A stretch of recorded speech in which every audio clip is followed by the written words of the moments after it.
Des arêtes saillantes blanches qui donnent sur un parc verdoyant. L'usine étoile est une vraie curiosité d'architecture. Dessinée par le peintre Georges Mathieu, elle est construite en 1972.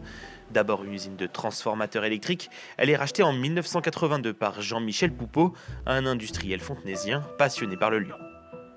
Celui qui l'a fait construire, c'est un de mes amis. Je venais lorsque j'avais mes créations d'entreprise il y a de cela 40 ans.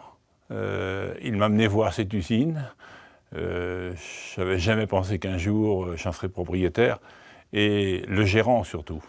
Âgé de 50 ans, le bâtiment connaît depuis juillet 2021 de gros travaux de rénovation.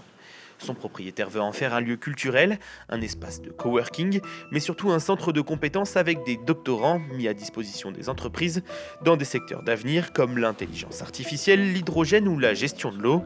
De quoi faire briller ce monument emblématique. C'est surtout le sujet d'avenir et les conséquences de ce qui va se passer dans les années à venir sur l'eau bien sûr, sur l'hydrogène et sur l'intelligence artificielle, ça sera notre vie complète. Donc tout va être bouleversé par ce point-là. Cette usine étoile doit être l'image, doit être l'étoile pour nous éclairer, pour dire voilà notre futur, il est là. Cette agence de communication est la première à avoir réinvesti le lieu. Son dirigeant Pierre-Antoine Houry est tombé amoureux du bâtiment et participe au réaménagement complet du site.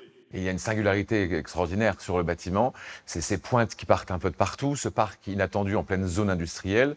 Il y a quelque chose de très artistique, et réunir l'art et l'industrie était quand même le propos même de ce bâtiment. Et je trouve que c'est plutôt bien réussi.